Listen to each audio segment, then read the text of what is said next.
The attack on immigration and citizenship took a dramatic turn today as Juan Carlos Lopez-Gomez, a 20-year-old U.S. citizen, was finally released from custody at Leon County Jail after being arrested under Florida's new immigration law despite evidence of his American citizenship being presented in court.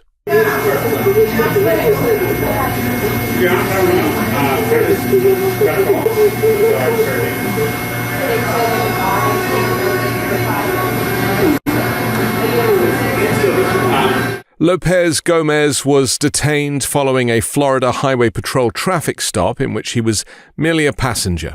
During his initial court appearance, held via video, his mother, Sebastiana Gomez Perez, was visibly emotional, breaking down in tears as she watched her son appear on screen.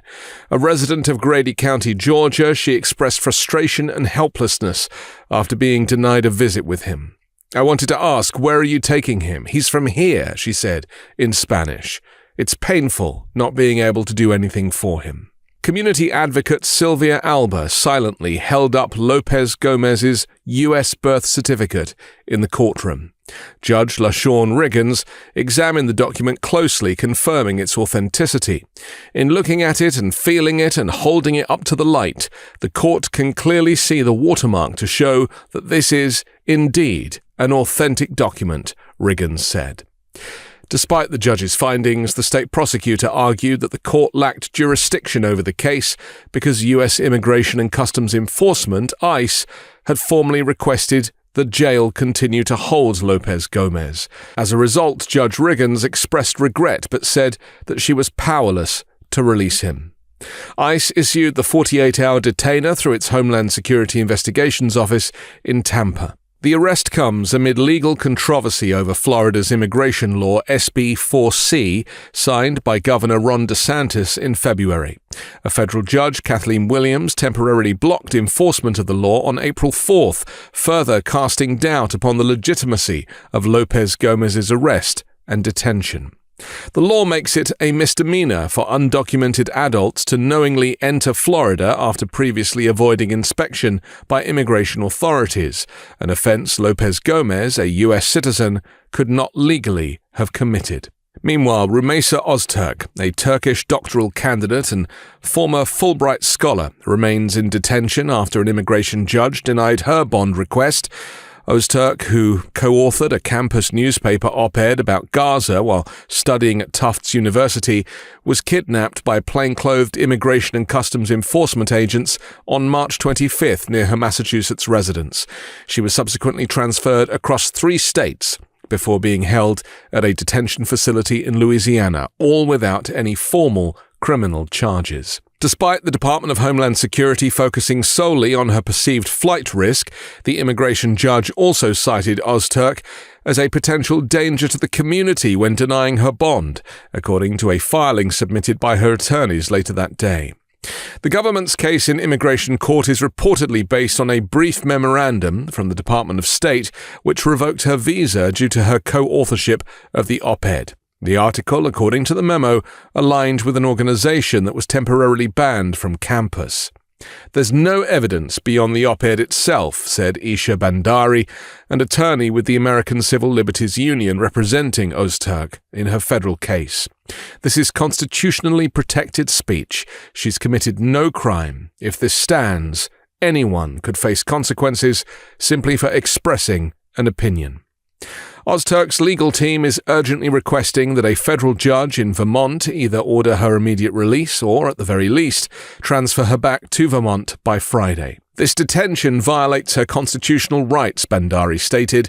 "We believe the judge can resolve this quickly based on the legal filings alone, but if a hearing is needed, we are ready. Her health is deteriorating in detention, and time is critical." Court filings submitted on Wednesday note that Öztürk had suffered 6 asthma attacks since her confinement, including one incident reportedly dismissed by officers as imaginary.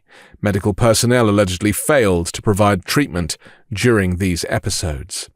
Her situation reflects a broader trend involving individuals connected to U.S. academic institutions who have faced visa revocations or denial of entry, particularly since the Trump administration intensified scrutiny of pro-Palestinian demonstrations and expressions of support for Palestinian causes. A similar case involving Mahmoud Khalil, a Columbia University graduate student who was ordered deported by a Louisiana immigration judge after being deemed a national security threat by federal authorities. In late March, U.S. Secretary of State Marco Rubio claimed that over 300 student visas had been revoked due to participation in pro-Palestinian protests, which the Trump regime claimed were in support of Hamas, without providing any evidence of this. Meanwhile, Jennifer Vazquez-Sura, the wife of Kilmar Abrego Garcia, a Maryland resident who was unlawfully deported to a high-security prison in El Salvador, has spoken out against attempts by the Trump regime to damage his reputation.